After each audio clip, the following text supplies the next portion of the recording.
I was so delighted. Now, Quinn said that he read Rich Dad, Poor Dad when he was 11, and I read it when I was a little bit older than that, maybe by 3 times or 4 times. But, that book really helped us change how we raise the kids and concepts that we taught them from a very young age. We made them do the 10-10-10 thing. Was that? Yeah. I can't remember who. Right? So they would get their allowance, and then they had to put 10% for charity, their choice, 10% long-term investment, 10% toward their education, and they got to spend 70 cents on every dollar the way that they wanted to. And we didn't make them earn it in a certain way because we wanted them to learn financial principles. And so they had to do those 3 things, 30% off the top, but then they got to practice with how do you manage money. Now, some of them would save it up. Christy, who unfortunately is just really sick this week, but she was our little hard money lender because she saved everything. And then when the other kids would run out of their allowance before the end of the week, then she'd lend it to them, and we worked out that they had to pay her $1 a week for any outstanding balance. So when your allowance is only $10, that good. She made bank, right? She was our little saver. And then the other was they got to learn from a really young age how to manage money, how to be smart, how to say, whatever. And so that book was very influential in a variety of ways to our family. And then I come up here and I go, and I run into Sherry Hill and I walk into her office and there's Rich Dad, Poor Dad. And I go, you're the one that was in there. It's like, I am not a groupie type. Like, if I could see Brad Pitt and go, whatever, but Rich Dad, Poor Dad, she was in the Rich Dad, Poor Dad. Oh, that's so great, right? So, and she's right here in our backyard. This amazing business strategist, marketer, been deep in with investors for decades. And so happy to have you with us, Sherry Hill. All right, thank you. You want that? Am I using this? Yes. Oh. All right, good afternoon. And yes, great story about that. And so my company, Sage International, this June celebrates 25 years in business. And so, yes, thank you. And a huge percentage of the people that I work with are real estate investors because of my relationship with Robert Kiyosaki and learning through those principles and many others in the real estate investing world that were my mentors for many years who really taught me about how to start to create wealth. Along with that comes the fact that for 10 years I was an escrow officer in the state of California. So I do understand deeds and notes and all these cool things that we're talking about today. And so all the work that we do when I set up LLC for real estate investing, the real estate is put inside of it. So we don't finish until we're finished. So what I've really discovered in working with the literally thousands and thousands and thousands of people that I have worked with is, when it all comes down to what are you doing? Why do you want to create wealth? Freedom of time. Freedom of time. What else? Security. Leave something to your children. A legacy. Not being poor. Status. Make the world a better place. This is annoying. It is. It's too. Like you're making so much noise. Just turn it down or something. I can turn it Do you need me to use it? I have a loud voice. There's just so much. Yeah, that's annoying me, and I have a speaker's voice because I am a speaker. So I will project to the back. So all of you have different reasons why you want to create wealth, and one of the huge trends going on since the Great Recession is, I heard it once yesterday from Walter, and that term was impact investing. So in my world of for-profits and nonprofits and real estate investors, we really are seeing a huge difference in why people want to create wealth and what they want to do with it once they have it. And it all comes right from here.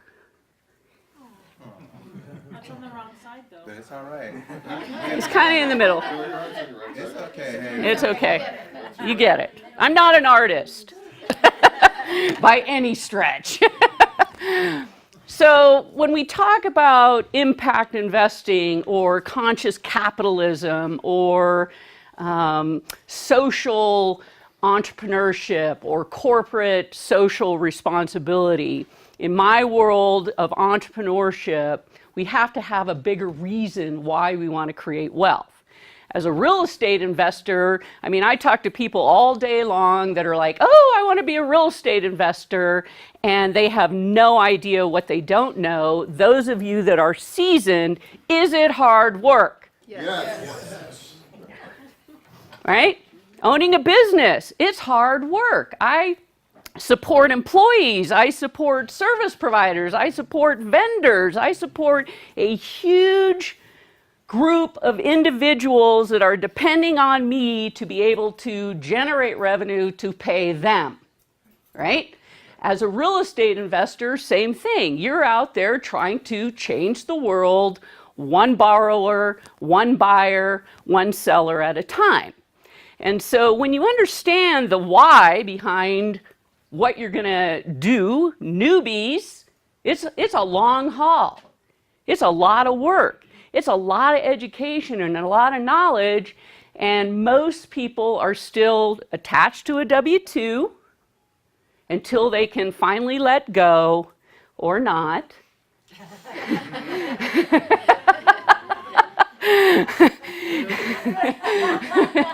And really get passionate about what it is that you want to do. And so if the goal is to create wealth and not share the wealth because you're really in a service business, would you agree as a real estate investor, you're in a service business? Who are you serving? The tenants, the sellers, the buyers, the title companies, the neighbors, the investors, the community, the neighborhood, right?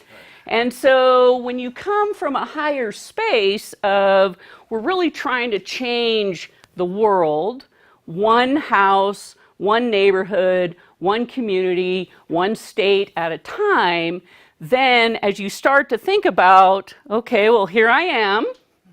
Here's where I'm going to end up. This is your climb to heaven. Ascension. In between, there's a whole bunch of stuff that's going to go on for you. And so in the world, my world of asset protection,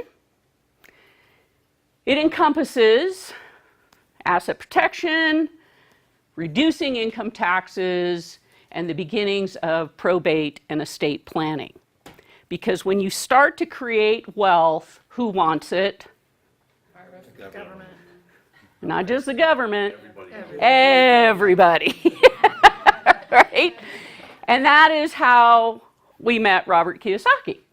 He was very successful as a real estate investor, knew nothing about corporation, LLCs didn't exist at the time, corporations, limited partnerships, anything that he could be doing to reduce taxes, to protect his wealth that he was already creating, and he had this big target on his back.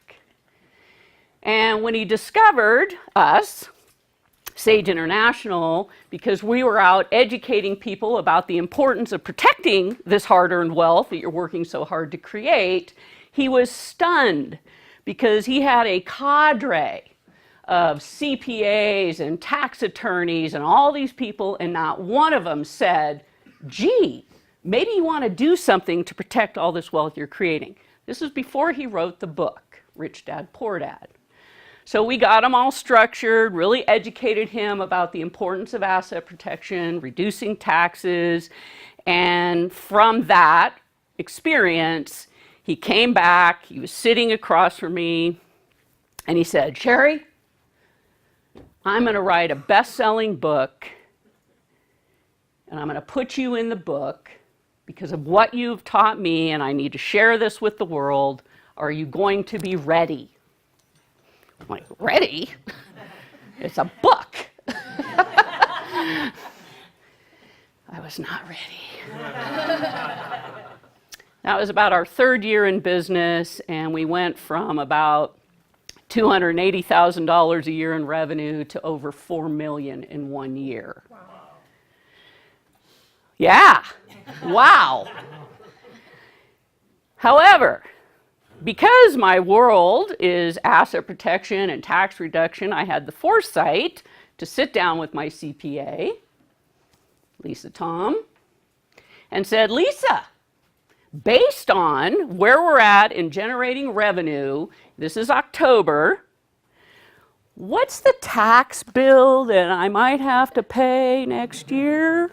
She says, right now you'd probably have to write the IRS a check for about $320,000. I'm like, well, that ain't gonna happen because I don't have it. So, what do I need to do to make sure that doesn't happen? So, we took $100,000 and we stuck it into a profit sharing and a pension plan, so immediately built a retirement. We bought all new equipment, computers, just totally ramped up the entire office. I gave every one of our staff a fabulous raise, and then we had one hell of a Christmas party. And I paid this much to the IRS. Had I not understood the principles of advanced tax planning, I would have been like 99% of the people out there that get stuck with a massive surprise come next March or April and then go, what am I going to do? So in our world of asset protection, most important, first and foremost, is understanding that when you're developing streams of income, you need to separate those streams of income from each other, right? So if I have rental properties, let's say I have 3, those are, again, I can't draw. Are those Hershey Kisses? Those are Hershey Kisses. So let's say I have 3 rental properties and they're all in my personal name, and all of a sudden something happens on this property, everything I own is subject to somebody else taking it from me. So what I know is that every person in here is unique. Every single person in here is different in their circumstances. Your why. Why do you want to create wealth? Your assets. What do you own? Your income producing assets. What are they doing for you? Where are they? Who are you investing with? What state are we in? Are there other people involved? Also, we want to look at what's the goal. Do I want to give it all away? Do I want to sell it? Do I want to pass it down to my family? Do I want to stick it in a foundation so that I can serve good for the universe? Do I want to form a for-profit entity and have a nonprofit component? Every single person is different. I spent a lot of years on the road speaking at big investor seminars and real estate stuff, and they would always get pissed off at me because I didn't show up with that silver suitcase going, this is asset protection strategy, one size fits all. And so I was never in good cahoots with all the seminar producers because I couldn't play that game. So I quit speaking out there for a long time because I didn't want to play that game. It didn't serve me, it didn't serve the people, and I was over it. So as I developed the knowledge through 25 years of understanding entities, what works in them, what doesn't work in them, what's new and current, like the state of Texas, series LLCs, I use a lot in the state of Texas, certainly Nevada, and to make sure that we're using the right tool in the right state, taxed in the right way. And then, based on what your goals are, how are we structuring your different streams of income? So if you own a business, like I own a business, I am a C Corp.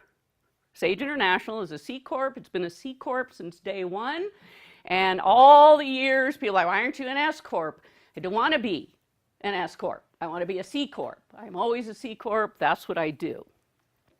Because through the C Corp, I have the greatest tax benefits available. And if you are in business, which would you agree, if you are a real estate investor, you are in business? Yes? Yes. Yet, a lot of people, they form maybe one entity, they hold their real estate invested in it, and they do nothing else to effectively reduce taxes. Remember, this is a three-prong: asset protection, tax reduction, probate, and estate taxes. It all has to, it's a three-legged stool, and it all has to work together. So as a real estate investor, when you are in business, if you are collecting rents and you want to do this full time, why wouldn't you add another entity that's going to give you the tax benefits?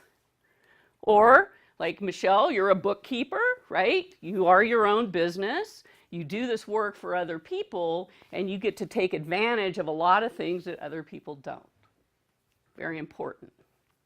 So, when we look at strategy, this is what I do. I draw pictures so that we can understand, where are you now? Where are you trying to get to? What does your wealth creation, wealth accumulation look like today, tomorrow, and then what do you want to do with it at the end? And so from a probate, now we're not bad with estate taxes right now because they ramped the dollar amount up to like 12 million. So a lot of people aren't going to effectively have to worry so much about estate taxes, but we still have probate. And everyone understand what probate is? Could you explain it again? Sure. Yes. If I own an asset, a titled asset, like a piece of real estate, and I have no mechanism in place, whether a trust or a will or anything that says, when I die, here's what's supposed to happen to that piece of real estate. I cannot sign my name if I am dead.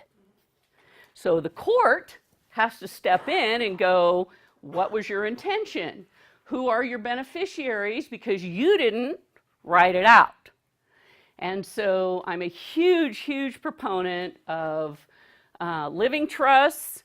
Sometimes that moves into irrevocable trust, depending on the amount of wealth that you have. Sometimes you don't necessarily need it because maybe you do have a lot of stuff in, IRAs and where there are named beneficiaries already, so that, but we have to look at all of it, right, to understand where are you at right now. So probate is the process that says I have to go into court, a judge has to decide what's supposed to happen with my real estate, my bank accounts, my cars, my whatevers, so that that can move out.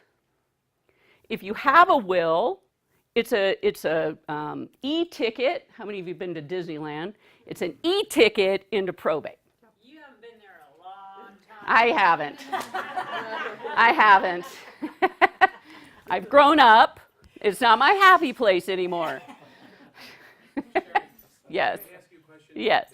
It may or may not be totally relevant, but you had mentioned a will, or when we come across deceased sellers, heir, living trust, we know that deal is going to close in 3.5 to 4 weeks. Even with a will and power of attorney, we still had to go through the probate process. Correct. Power of attorney, it only is effective while I'm alive. So if I give you my power of attorney, it's only effective while I'm alive. Right. The moment I die, power of attorney is no longer. But let me rephrase. The Okay. activity of producing a will is still not enough for a court No. to say. You still have No. to go through probate. Correct. Gotcha, okay. And every state is different, and they have different dollar amounts for when you have to go into probate. However, we're here because you're real estate investors. So the likelihood that you're going to own other real estate besides your primary residence, I'm going to assume that's the goal, right? So probate would be something you have to think about, especially if you own real estate in different states. So I have a lot of investors that they may be a resident of California, but they own property in Texas or Kansas or Mississippi. And if you don't have something in place, then something happens to you, and guess what?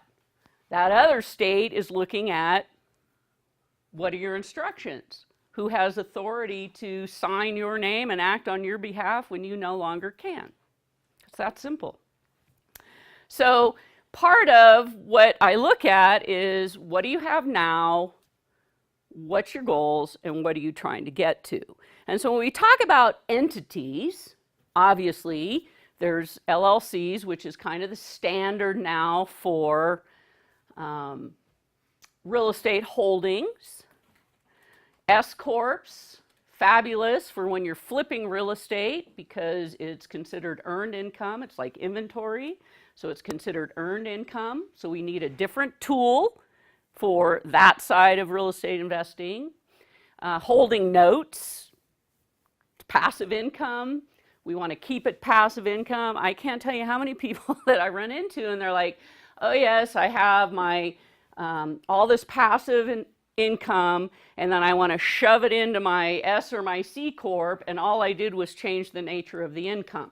I took a reduced taxable amount of revenue and I converted it into taxable because the only way I can pull it out is through wages. All right? So there's a lot that you have to understand about how you're generating the revenue. Is it passive or active income? How are you going to pay yourself to receive that income? And then are you subjecting yourself to payroll and income taxes? I see that all the time. So the goal in all of real estate investing is passive, unless you're actively fixing and flipping, and then we want the right entity in place so that we reduce your taxes. So what are some of the things that you can do so you own real estate to effectively reduce your taxes? Buy more real estate? Not necessarily. Depreciation? 1031 exchanging. 1031s. You reduce your taxes. So 1031's huge into the 1031 world. Had a gal call me up.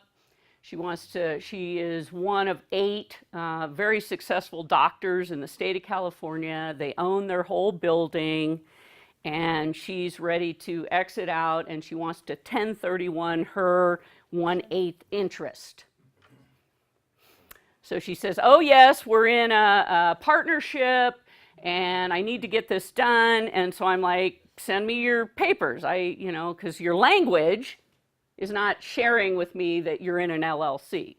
So the guy sends me the paperwork. They're in a general partnership in the state of California, and she wasn't even listed.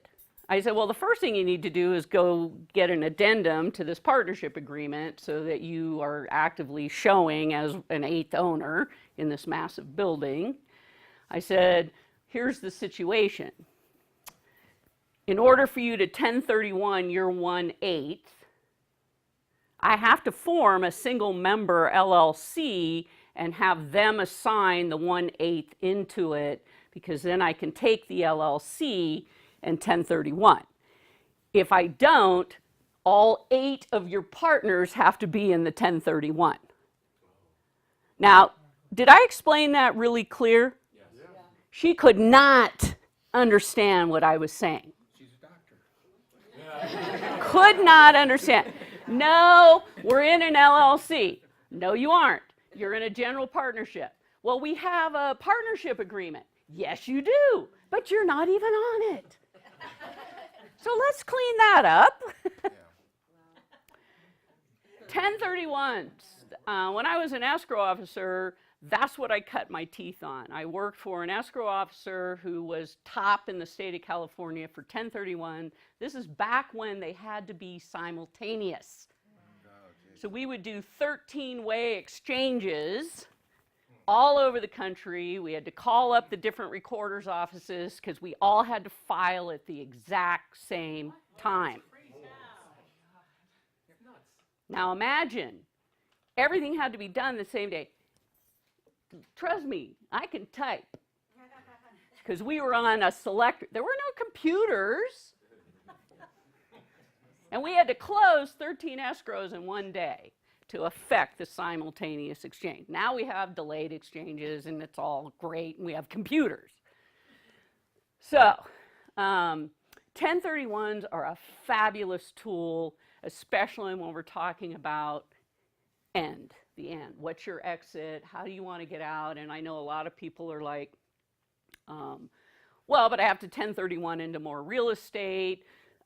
Yes and no. There are other ways to do that, into like deferred sales trusts, things like that.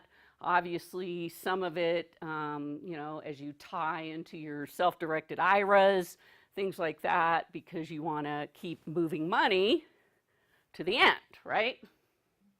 So self-directed IRA investing is fabulous for essentially eliminating taxes on the front end, right? And building up beautiful retirement for you in that regard. 1031s, if you want to stay in the game. Some 1031s and people that I work with, we can move that real estate into 1031s that do not attach to real estate.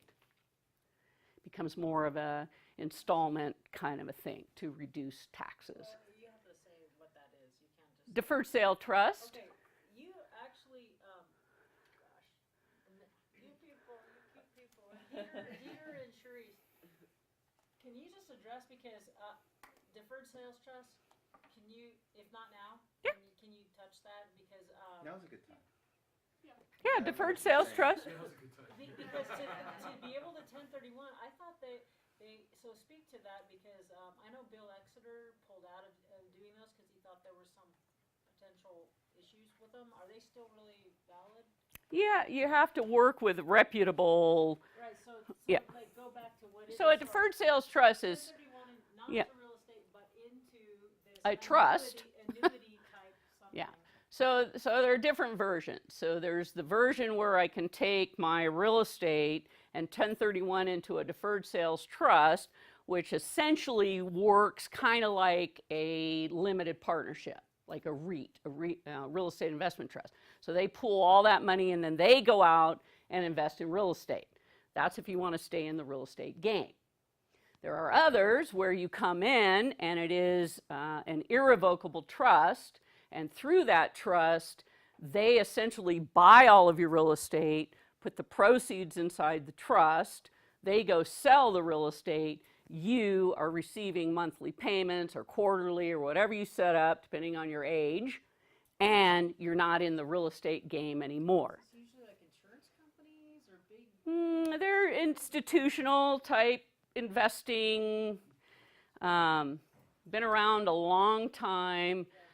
People that I work with are, everyone I work with, I think they're brilliant because they, again, it's advanced and they know what they're doing. They've been doing this for a very long time and they're excellent at it. The guy that I work with, he's been a financial advisor for 45 years. So he understands how to do it, right? Great examples of exit strategies. Some of that is also looking at, how do you defer income tax? How do you eliminate income tax? Things like that. I have people that are interested in, the social side, and so sometimes we're forming private family foundations where we take those assets and we plunk them inside a private family foundation. I worked with a trustee who, California family, grandpa had 3,000 apartment complexes. If grandpa died back then, the estate tax would have wiped out the family. So they took all those apartments and stuck them inside a private family foundation, which continued to churn the revenue, keep the principal intact, and then they could, through philanthropy, make decisions about who they wanted to support. So when we think of the end, I mean, again, it comes back to, why do you want to create wealth? It can't just be all about you, right? So some of us, when we talk about, I work with real estate investors who really are in the world of impact investing. And so what they do is they go into communities around the country, they buy these massive apartment complexes, they refurbish, and then they go to every one of the tenants and they go, what would you like? Because their goal is to get these people out of their door, in networking with the people they live with, so they can pick community gardens, they can pick swimming pool, whatever it is that they want to bring everyone outside their door to network, to socialize, to live a happy, prosperous life. If the goal is to buy an apartment complex and keep everyone locked behind the door with the shades pulled, is that very impactful? They change lives. People belong. They have a sense of community. When you have a sense of community, do your tenants stay longer? All right. Another gentleman who I saw speak many years ago, he figured out that he had this apartment complex that was right by an airport, really hard to keep tenants in there, so he totally retrofitted the entire complex for hearing impaired. They don't care. But he took care of them, right? So it's just kind of that higher level of realizing that as you do what you do, you are impacting people's lives. And how you want to do that is personal, and how you want to affect it, realize that you do affect every single person that you're coming into contact with, right? So in my world, and dealing with real estate investors, that's why it's so important for me to understand, why are you doing this? You know, and to make sure that as part of your plan and your strategy, that we bring that into fruition, because it matters. And my world of entrepreneurship and starting companies and realizing that you know, this huge trend of corporate responsibility and the philanthropy side of, when you create wealth, to be able to impact people in a way that matters to you. So we want to build that in. Any questions? Yes. How do, I'm sure you do, Sherry, but, and maybe you'd like to talk about it, but do you work with investors who want to classify as real estate professionals and all the regulations behind that in order to reduce taxes? Mm-hmm. Yeah, understanding the 750 hours and how we structure you so that you take advantage of that. I have a young man that I'm working with right now. He is in New York, and he does, he may have followed you, but he does all the short-term rentals. He makes about $30,000 a month. Came to me, and he had nothing, no structuring, no nothing. And so we looked at and said, okay, you're a real estate professional, so we're forming an S Corp for him in the state of New York. He invests in Missouri. So that's where all his real estate holdings are, and he's actually a resident of Florida. So I was chatting with his CPA, and the CPA kept coming back with this bizarre strategy, and I'm like, stop listening to this man. We don't need to do anything there. We need to do it here, and we need to deal with the state of New York because that's where you're creating your revenue. And the state of New York and the state of Texas and the state of California are absolutely clear. You do business there, you generate revenue there, we need to file you there. Other states aren't as complex. So yes, we do. Hi, Sherry. Thank you for being here. I did get that the C Corp has the highest tax benefits. It allows you, so it depends on the type of business that you're in and the type of income you're generating. If you are, Okay, let's say I'm just interested mainly in holding notes. Would that be better Now- okay, so LLC? possibly, yes. Again, depends on the state. Every state is different. So I'm not a fan of filing single member LLCs in the state of California or the state of Florida because they kind of look at them and go, well, if everyone else just regards them, we might as well too. So if you're doing many transactions with buying and selling notes, you just have one LLC to take care of all of that? Well, notes aren't huge liability. So it's, you can definitely chunk them all into one. But remember, the premise of asset protection is separating streams of revenue. So I've had people that come to me and they've got 3 or 4 or 10 properties in one LLC. And it's like, all you did is you just took all your eggs out of your personal basket and you stuck them into an LLC basket. That's not maximizing asset protection.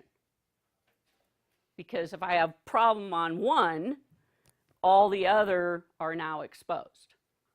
So that's where in any state where I have very active real estate investors and the Series LLC is available, I put them into Series LLC, which is a little bit of a different animal. Sort of to follow up with her question. So she was asking about sort of actively buying. So from an asset perspective, asset protection perspective, I understand your answer. Can you answer the question from the perspective of taxation? Because the nature of the income is different if you're running a buying and selling business. Right, it's more like an buying inventory. Forming paper. Right, Can you right. speak to that a little bit? So S Corp, On which side? the actively wholesaling kind of a thing versus I'm a passive investor and I'm just collecting and I'm not servicing, I'm not trying to go out and resell. More on the LLC side. So you may take possession of a node. Say, for example, you're trading one, you come up in your S Corp. You're actively engaged in business. You come across one that you want to hold. Would you maybe move that to the LLC? Okay. Yeah, just like sometimes, we have people that are like, I'm actively going to flip real estate, and all of a sudden it's like, okay, well, gosh, I really like this property, so I'm doing it through my S because I'm actively going to flip, but I think I'm going to hold on to it, so then we'll move it over into the LLC or a Series LLC or... So that is the premise of asset protection. Separate the streams of income. And the whole reason we do it, it's not just because I expect that one of my tenants will sue me or I might end up in a contractual dispute over my rental property.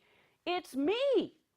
I could drive down here, God forbid, and wreck and kill someone. And now they're going to come in, they're going to go, Sherry, what do you own? Because at some point, I'm going to have to pay, right? If I am at fault, if I am negligent. And so asset protection isn't just separating me from my assets, it's also separating the assets from me. Does that make sense? So internal exposure, external exposure. So some of us are trying to create this arbitrage corporate housing business, like me and Rochelle. And we're getting to the point, or she will soon be, where we got all this cash flow and no deductions. If we formed an S or a C corp, could we give all the people, all the partners, housing allowances and all those types of things to minimize that? Yeah, if it's business related. If it's reasonable and it's business related and makes sense for what you're doing. So I have a client who is a musician. He lives right up here. You may have heard him.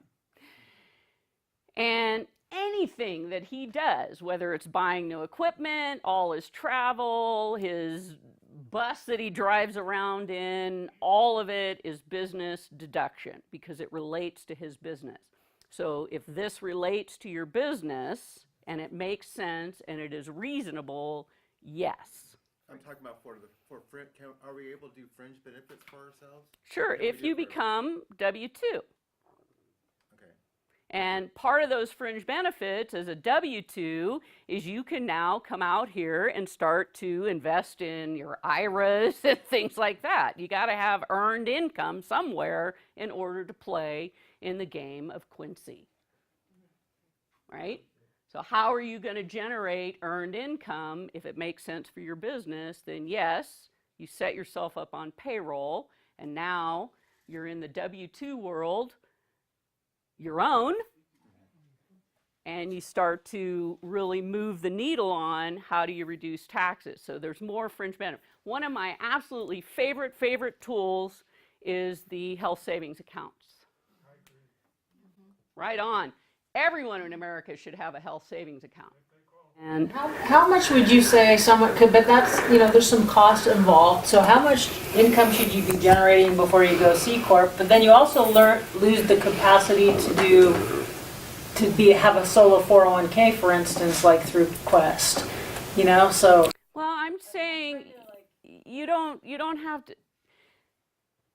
Because You don't have to have one entity. Yeah, that's only one business. Yeah. So you can have multiple entities. Oh, right. Yes. Remember we drew the picture. It's messy. We're not done. We're not done. We're not done. Yeah. So, yeah. I just did one of my dad's clients, and I never do residential loans anymore, but I said I'd help him. And that was a mistake. 'Cause I hate anything residential, like NMLS stuff. But Yeah. But it was interesting. They own their own company, but he's retired. She pays herself on W-2 $32,000. They own 4 properties free and clear. Well, now they can't get a bank loan, right? Right. So, there's differences. But what I just found out, which was interesting, I still actually take the income because they're the sole owner, so I can use the business return income. Right. But it's a common strategy. So her accountant told her, just pay yourself as little as possible. But at some point, they're gonna have to take they're gonna have to take a distribution out of their company, right? And that's and then you're taxed on it. Yeah, but see, I don't do that. I don't take dividends. I have 401k, health savings accounts, I take fringe benefits, the company bought my car, it pays for my insurance, and by the time I'm done, the W-2 I take, which is decent because I need to be able to go out and pay my mortgage and my groceries and the things that I need to do personally, and it's that's what we're doing. It's different when you're your own employer, right? I don't have to go ask anybody, gee, how much should I pay myself today? However, because I am a corp and there are maintenance things that I have to do with that, like minutes and things like that, my meetings get a little dicey because I am a Gemini. That's a reason. Who's showing up? Okay. Just follow up to Bo's question real quickly. In that example where you're drawing $32,000 away on the W-2 side, I understood it that you have to pay taxes on the allocation of the profits in the year that profit was earned, regardless of what you took out of the That's in an S. Is that not the case in Not in a C. The C is the only entity that reports and pays its own tax. Okay, but in the case of an LLC, and using that It's same flow definition, through. it's flow through. S is a flow through. Sole proprietorship is a flow Doesn't through. work in any way. Partnership, it's all, everything lands on my personal tax return. So if I'm in a LLC partnership, you're investing with someone you like, and at the end of the year, let's say there's, $100,000 in profit. If we didn't write ourselves a check, I still get a K-1 that says 50,000 of that is my income, my profit, right, that I have to report and pay tax on. I have done this on several occasions where I form an LLC and elect to have it taxed as a C Corp. It's exactly the same thing that you're talking about. Right? Correct. From a tax standpoint. Correct. That's why I like LLCs, because we can tax them 4 different ways. So depending on what you're doing. So like in the state of Nevada, if I form an LLC, but I want the tax benefit of a C Corp, then I make the election with the IRS because the annual list is $300 less a year than if I just file as a C Corp. So the state was stupid and didn't figure out that, people, yeah. I got a question. Yeah. If you elect an LLC to operate as an S, does that change? It's maybe a stupid question, but like if it's like a Marino Exchange LLC. If we elect as an S, are we still a Marino Exchange LLC? Correct. Oh, we are. Okay. We're just making an election of filing with the So IRS. it's not, you're still an LLC. You're still an LLC structurally, but your tax, the IRS, and maybe the state of California says, ooh, you're an S for tax purposes. So this is where people get confused. When I say I'm going to file an LLC, taxed as a C, it's purely I'm making that election. My question was about, I love the idea of having each note in a separate entity, but some of my notes are so small that if I live in California, I pay $800. Yeah, it doesn't make sense. It's a It doesn't third of make my sense. income. Okay, It so doesn't make sense. I would take the risk because it's just, okay. Would you happen to know, it's a California question, but a series LLC? Does not exist in California. Cannot file one. Does not, Not a series LLC. yeah, does not exist. Okay. How come you never talk about E, Schedule E? Well, that's your partnership. So if it's flowing down to your Schedule E, so if I'm an LLC and my income is passive, I'm single member, it lands on my Schedule C. E, my Schedule E. Can you follow up on that? Because yesterday we were talking after Al's thing, I think you were gone already. And so he's saying for 2018 on Schedule E, they have now a place for short-term rentals? Because I thought before, short-term rental, that has to go on a C. Because it's considered inventory, it is depending on, again, how many transactions, dollar amount of transactions, is this a business that you're doing, or am I a married couple that has an extra room and once a year I rent out my Tahoe bedroom. So if it's a lot of transactions, it's still gonna hit Schedule C, but if it's. Yeah, I mean, in the world of short-term rentals, which is new, the IRS, right? They're trying to figure out how to deal with them. They're trying to figure out, professional real estate people, how to deal with them. You could do one transaction as a flip and be tagged a dealer. You could do 10 transactions as a flip and not be tagged a dealer. It's arbitrary. So our key is always, how do we structure you in a way that it doesn't matter what they want to tag you, we're dealing with where are you now, how are you generating the revenue, how should we have you taxed today so you benefit. I want to think the IRS once a year on whatever day that is, April whatever. 14, 15, 17. I don't want to think about them any other time. And I know there's a lot of people that fear the IRS. And my thing is, I understood a long time ago, we have 2 tax codes. W-2, I earn, I pay tax, I spend what's left. Business owner, I earn, I deduct, expense, and then I get to pay tax on what is left. That's where I live. And so when I work with people, that's what I think about. So if I know that you're going to do this as a business, and we're going to structure you in a way that's most tax advantage for you now, we don't really care what the IRS is doing, right? And it's just like when the LLC was born. You know, how's the IRS going to treat them? You know, it took a while for them to figure it out. What are you seeing with the series LLCs like in Texas? Like, do you think it'll stand the judicial test, or has it Sure. already? Sure, it's in the statutes. The key is that, I mean, I have to say this. I am one of the foremost experts on Series LLC. I mean, as soon as they came out, I'm like, I'm jumping on this. I sat down with an attorney. We drafted all of the documents so that I knew legally they were what they should be. And because when I started in this business, we did not have computers. So I spent hours and hours and hours up at the law library researching every statute on how do I form a corp or an LLC or a limited partnership or a nonprofit in whatever state I was dealing in. In the state of Massachusetts, the first time I formed the first LLC in the state of Massachusetts, I got a call from the head of the Supreme Court. And he was looking at my documents because they had to run it through legal to make sure. And he said, "These are the best documents I've ever seen. This will become the template for the state of Massachusetts." Same with the series.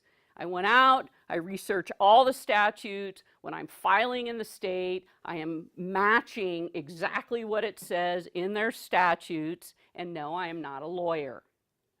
But I know how to read statutes. I know how to build documents. And so it's in the state law. The key is it has to be set up right, and you have to make sure that when the property is being titled, it's being titled right. So this is where all my knowledge as an escrow officer comes in, because I know how to do that. And I've seen, I mean, I just had a couple, they bought 3 pieces of property, and I had set up a series LLC for them, but the deal had to churn quick. So when the guy, the title company, because they don't even understand these things, titled it in the main LLC. So then I had to create the deed to move it from the main LLC to drop it into the new cell. Sherry, from an asset protection view, what do you consider our biggest threat? I would say some of the biggest threats I've seen is where somebody forms an LLC and then they never put the real estate inside of it. I see it all the time. Also, as someone who, you know, you've got a lot of transactions, you're dealing with a lot of people. I mean, I know you've spent years building a great team around you. A lot of new people don't have that advantage. And so we're all humans and stuff happens. And so what I see is people get halfway through the strategy and then they don't kind of finish it out. So they don't finish getting their trust. They don't finish getting the properties in the LLC. They don't understand how to reduce the taxes, right? And so from a liability perspective, it isn't just I'm going to get sued, which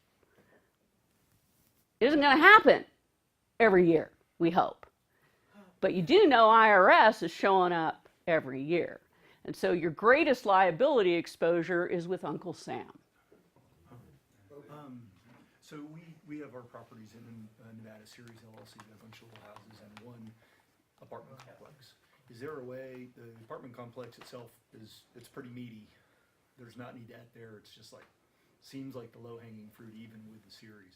Is there a way inside that one asset to further like divide You don't it need down? it if it's, No? and it is titled correctly.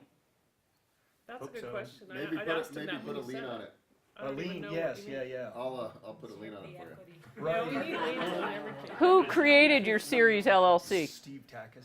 Okay, and then he dropped each property into its own cell? Yes, And it's titled under each cell? series, I have L, A, B, C, I have D, my E, other F. companies lien my property. Yeah, I mean that, yeah. Lean, yeah. I call it cell because, Cells. yes, yeah. You can do that. So sure, so unencumbered properties, obviously, if there's gonna be some external threat, those would be. Yeah, I mean, what people are after your equity. Yeah. That's what I want. Now, the beautiful thing about the state of Nevada is if something happens in that apartment complex, tenant, whatever, it's isolated into that one, I call it a cell, right? Which means they can't just jump over and take all the other properties. If you do something and the liability is coming after you, they can't just step through the LLC. Nevada has fantastic asset protection statutes, right? And so, We need to get a loan on it to reduce our equity in it. if you're comfortable with that, That's about the only way to reduce. Well, you could be lending out that money. You should have a loan on it. You'd be tripling. Right. We're lazy. There's yeah, I mean, that's your equity. Yeah, that's what people are after is your equity. So, yeah. He's a hard money lender. It's like, yeah. But I also am a big borrower too. Yeah. I'm not just one thing or the other. So that's other liability is not a lot of liquidity, right? Because if something happens, then, if everything's tied up, that also causes a problem. Do you see any occurrence, and if you do, where do you see them, of the due on sale clause being triggered upon moving assets into the LLC? There's only one time I've seen it, and so typically I don't, because when I form the LLC, it's same ownership. So if I own 100% of the property and I own 100% of the LLC, I can do it in a way that I don't affect transfer tax. I do it in a way that there is no change in ownership. The only time I've seen it is there was a mortgage company in Reno called Axis, and they forced one of my clients to take the two properties out that they had the lien on and put them back in her personal name. So, A, don't use them. B, I told her you should refi and get rid of those idiots. Yeah, take care of the issue. Yeah. So I had a question on the living trust. There are a lot of assets that keeps changing. So, is there any guideline for keeping the living trust up to date? Well, you should probably review it minimum every 2 to 3 years, just to make sure that, your assets are titled in the trust. The key is once you have it in place, when you acquire something new, not real estate, because that should be out here somewhere. Living trusts don't provide asset protection. But bank accounts or investment account, whatever it is, you should already automatically be putting them under the trust, right? And then, but your real estate would be out here and something else. But your primary residence could be in. Your primary residence is going to be in your trust.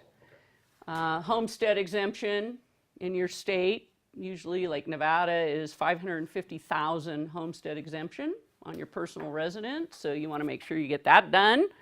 And then all of your other assets are separated out. So your streams of income, so that if anything happens on one, they're just not walking through everything else. So.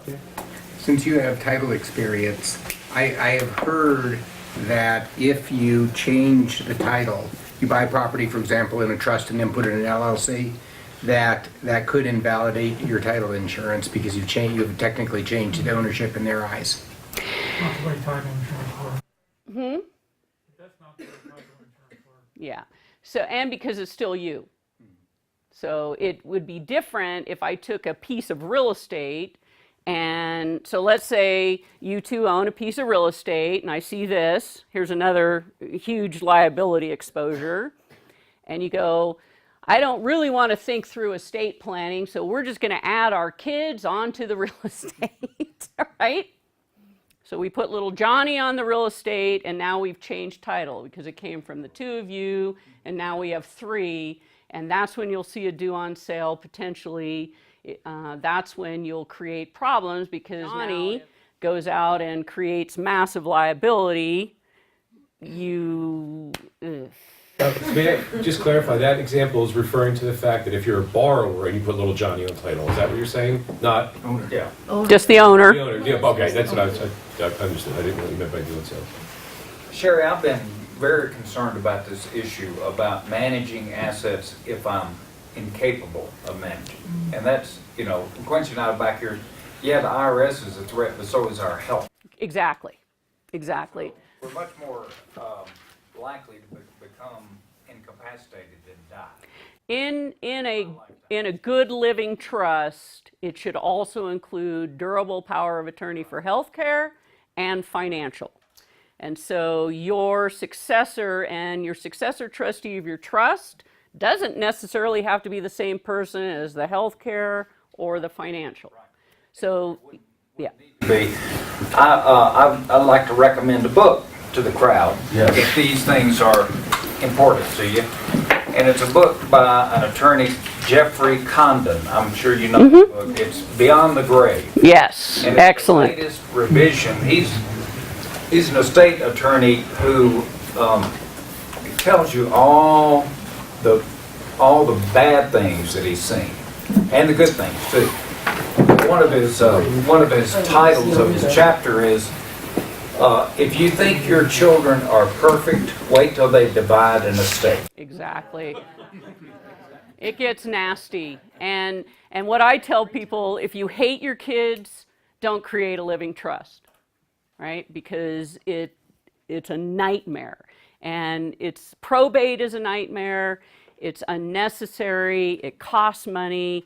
But yet, if you're going to have a trust created, I work with great estate planning attorney. I do not create trusts. I educate about them. I use attorneys because I want to make sure that they're including both those durable powers. It is state specific, right? And especially if you have properties in multiple states, sometimes you might need two sets of durables, one for this state and one, not the trust, but one for this state and one for this state, so that you have named who gets to deal on your behalf. So good point, thank you. I've asked this before, but I can't remember what you said. So like what we're setting up with John's retirement account in this LLC, right? Like if he dies, what's the easiest way in the operating agreement where like I get full control and then he'll get his share? Like, is there a way? Because like, well, in his self-directed IRA, he has a named beneficiary, and that named beneficiary is going to be your new person. but how do I get it to the point where like if that happens that I have full voting rights? And I'm already giving you that. Okay. Key man life insurance. Yeah. Well, I mean that's a little bit extreme for I think. Because his self-directed IRA cannot be involved in management, I'm not including him in that piece. Oh, that's right. Okay, that's my whole concern. Yeah. So even though you don't remember, I'm doing it. Yeah. Well, but it's always a concern. Like if you go into fear not. Okay. Fear not. It's being done. That would be the worst. You're locked up on 10 properties. No, we can't have him involved in any management or decision making. So yeah, I've taken care of that. Yes. Let's say I was going to buy today some notes, and I wanted to take the money out of my Roth IRA, LLC. Is that what you're talking about as far as LLC, not something separate from Roth? Well, so a lot of times the self-directed will be the 100% owner of the LLC. Right, which I am. Okay. Now, so the money is funded into the LLC bank account, and then you go buy the notes. Right. And as those proceeds roll in, the distribution is back to your self-directed IRA. So what we're talking about today is just in general. Yeah, so you don't have tax consequence on that. The only time you have to, if you do something that causes unrelated business income tax or do something else, but yeah. But so asset protection has nothing to do with the. Well, the self-directed IRAs offer great asset protection. 1031 or what, your strategy? Well, usually that's how people move quickly to bigger real estate investors is by bundling a bunch of little single family and then 1031 into multi-unit or something. Right, well, but if I'm bundling them all, then I'm probably discounting my real estate, which I guess maybe I just need to balance that against the. You have to tax savings balance you're doing it. both sides, yes. Yeah.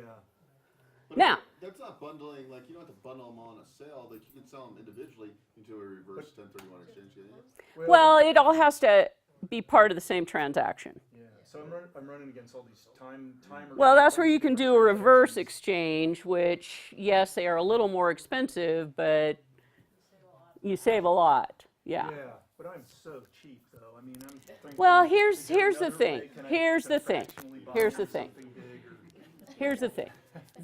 When Walter asked, what is the greatest liability exposure that I see, you nailed it. I'm cheap. Okay. And cheap means you don't pay for good advice, you don't play by the rules, you want to figure it out on your own, and then you get slammed from the IRS or the legal side. And so that's why it is critical that you come to events like this, you hang out with other people, you align yourself with people that are doing the things that are not in your core area of expertise, right? And I mean, I'm a huge believer of stay in your lane. I form entities, I teach about entrepreneurship and business. I don't set up self-directed IRAs, I don't broker notes, I don't, I'm not the note queen. I am the wealth protection diva. I like that. But yet I see it time and time again. People get cheap. Shop your office supplies, okay? Be cheap when it comes to that kind of stuff, but not for paying for expertise and good advice. I mean, No, I'm gonna put myself in the same category as poor Ashley almost ended up in there earlier, and she wanted to make sure you pointed out that, you know, she was waiting on her insurance deal. I mean, we're in a series LLC. We have a tax attorney that does our taxes, and you know, we just don't buy new cars or new clothes. right, and that's where you get cheap, right? But when it comes to He was saying cheap for that exchange. Cheap for that exchange. right, price. but the difference is try and do it and not hit your timeline on a 1031, and you will lose all of it. No, exactly. And a reverse exchange is not that much more expensive. Or having to do it so fast that you discount what you're getting for Yeah. each property. Well, no, that's what right? I'm Right? Yeah. So. super aware of.